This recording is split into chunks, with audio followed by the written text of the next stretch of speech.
At last, a TARDIS interior exploration episode. We might experience another paradigm shift or some callbacks to previously explored segments in the classic era. Well, we sort of got that attached onto a super lame story about three lads and their scrap. Jut Kot was written by Steve Thompson, who I'd argue isn't really somebody that has added anything monumental to the canon of the show. Strangely, he is credited as writing one of my favourite episodes of Sherlock though, alongside another that can only be described as mediocre at best. We begin with an introduction to the three brothers. Wasting our time. There's no salvage this far out. You're a lucky boy, Tricky. You're an android. You don't get bored? By bashing us over the head with exposition. Accompanying this is a distracting vocal effect for said android that plagues the episode throughout. None of it truly kickstarts this episode without the aid of the Doctor and Clara. And damn, talk about distracting. Their brief scene before being captured wasn't half bad, acting as a brief nod to the Doctor's wife. You're not getting me to talk to your ship. That's probably bonkers. It's okay, it's okay. Ugh, you're like one of those guys who can't go out with a girl unless his mother approves. It's important to me you get along. I could leave you two alone together. Now you're creeping me out. I appreciated Clara not fully accepting the idea of the ship being a living being, as we, the audience, know it to be. The Doctor twists a key on the console that the camera makes us fully aware of with this close-up. Perhaps it's a nod to Matt Smith himself, or even the character sometimes going by the name of John Smith. As the TARDIS and salvagers collide, this awful rock music can be heard playing, seemingly to big up the salvagers in terms of badassery without putting in any real effort. It's unfortunate that the producers didn't seize the opportunity to make a Clara Light episode, or at least not reveal that she survived 2 minutes after showing us the shoes. The blokes then split up, and the leader who's not a leader has a little gizmo telling him in the most simplest terms, "Sensor detects everything you could possibly want behind that door." Within is an impressive Weeping Willow set piece that is essentially an architectural AI. Whatever machine you require, this system will build it. Perhaps this is the room where the Doctor goes to update the TARDIS aesthetics from time to time. Sadly, my mind wandered about this only briefly, as I became consumed by how unbelievably stupid this leader of the lads winds up being. Get back to the console, strip it apart.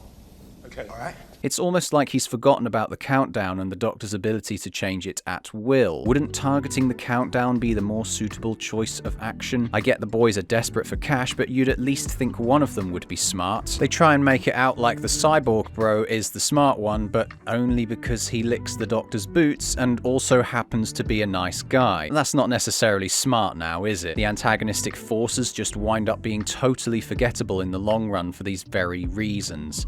Oh wait, the Doctor and Clara forget about them at the end of the episode anyway.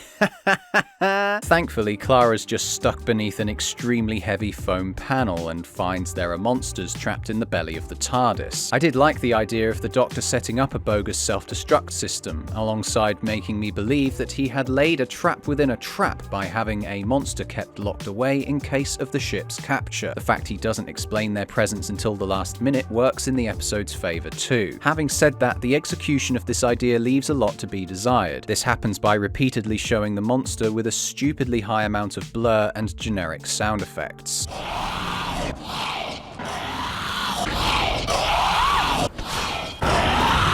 It's unfortunate because this removes any potential fear generated before we're even a third of the way through the episode. It's not just the monsters that need blurring out, but all the POV shots, punches, chasers, and frightened reaction shots need it too. Some even have reduced frame rate for some reason. The action must have been such an embarrassment to watch on the cutting room floor. This all just looks so appalling. Clara winds up in a supermassive library with a book containing the history of the Time War. I found this to be an odd thing not only to have in this library, but to stick it on a well-lit golden stand. Like, what? The thing that haunts the Doctor the most doesn't seem like something he'd just relive in his spare time. I also loved that Clara, seeking out the Doctor, alone with monsters, has time to peruse this massive tome. Weirder still, and this is before she even finds the book, she finds herself hiding in front of a collection of liquid encyclopedias.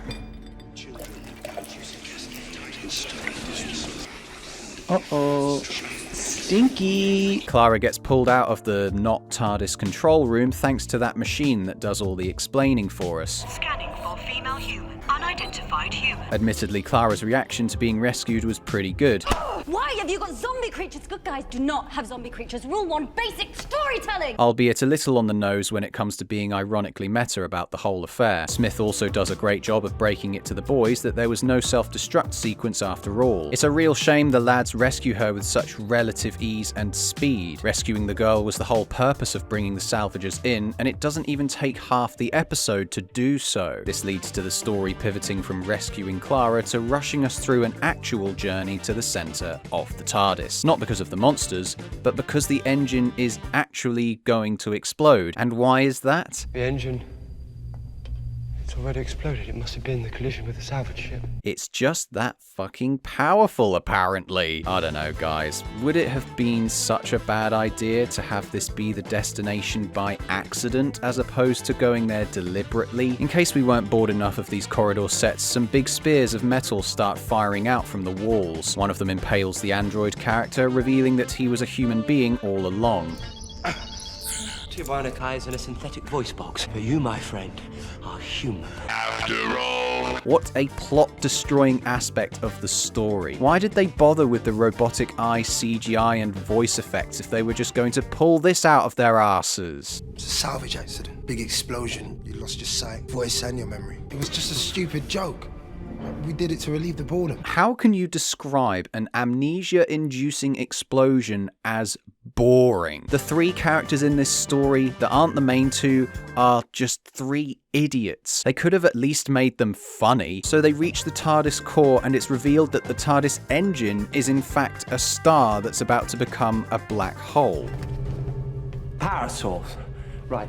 You lot wait here. I'll check it safe. We can only survive for a minute or two in there. Yet he felt the need to drag the characters into this room to explain it instead of explaining before going in. The Eye of Harmony! Exploding star! In the act of becoming a black hole! Time Lord engineering! You ripped the star from its orbit, suspended in a permanent state of decay! This way! Well, I must say, you'd make a great tour guide, Doctor. I mean, great revelation and all, but your timing completely out of whack. Worse still though, both doors on either side of the room have monsters blocking their exit. Instead of barging their way past, they stay inside the room because the plot requires it. There's no way out, we're trapped! There are three of you, and one of them. You can't be serious right now. I suppose this idea of the gang being burned in the future and haunting them throughout the episode isn't the worst idea in the world. I just don't get why Clara and the Doctor get future clones as well when they are the ones that actually get out of this room. Turns out the gang weren't even in the engine room, and the only way to get to the actual engine room is by jumping off this cliff thing. I won't lie, I appreciated that the deeper into the bowels of the TARDIS they went, the more nonsensical things got. I wish that they had done more of this, in all honesty. A four-dimensional being is going to be something that the mind of a human will struggle with. I imagine it's for this very reason that they don't revisit the heart of the TARDIS in future episodes. This confrontation between the pair was really good though, and came at the climax of the episode. Given that this is the original Clara, and the Doctor has just met her before she went into his timeline, it's a confusing and frustrating situation. The frozen interior of a metallic explosion screams creativity, and given that the last time the TARDIS was utterly obliterated, cracks in time appeared, it's not too far of a stretch to believe that the same thing would happen here. This time though, it's so specific on the point in time when it all went wrong, it makes you wonder if even more cracks in time had been generated. I get it, inside the TARDIS anything can happen, but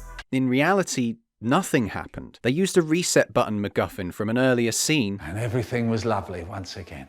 Wonderful. I don't feel more connected to the TARDIS as a character like I did at the end of The Doctor's Wife. What does a wounded animal do? It tries to scare everyone away. We're close to the engine. The TARDIS is snarling at us, trying to frighten us off. To strip the character down to simply being an animal that is snarling at people climbing around inside it just seems too simplistic to me. It is a living being, yes, but on a level beyond our mere comprehension. That's why humanizing it for one episode worked so well, but reducing it to an animal doesn't. This episode boasts significance, but pulls the rug out from under us at nearly every step of the way. Like when Clara learned the Doctor's name after finding it in a random page of a gigantic book. Any of the companions could have found this at any time whilst staying there, and the Doctor just doesn't seem to give a shit.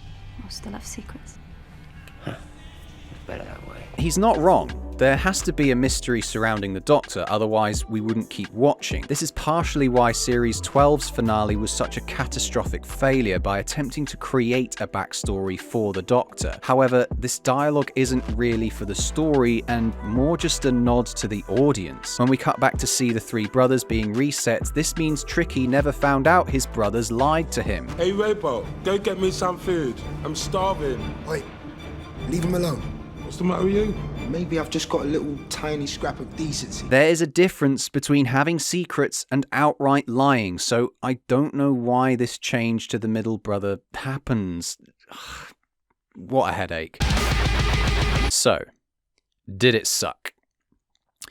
I think we can surmise that Doctor Who fans should be careful what they wish for. Specifically, this episode will make you regret wishing you could see more of the TARDIS interior, and not in a good way. I appreciate Coleman and Smith doing the best they can with the material they have. Some of the ideas and design elements in this story give it some life too. Sadly, the story and how the three brothers get tied into it makes me want to claw my eyes out. Fundamentally, it's how inconsequential this episode is that winds me up the most. The monsters were unnecessary and looked terrible, even if the idea was something I was absolutely on board with. Too much time was spent in corridors and not enough rooms were explored long enough to give them weight. How the story transfers from getting the girl back to stopping the TARDIS exploding crams way too much into 45 minutes. I give Journey to the Center of the TARDIS a 3 out of 10.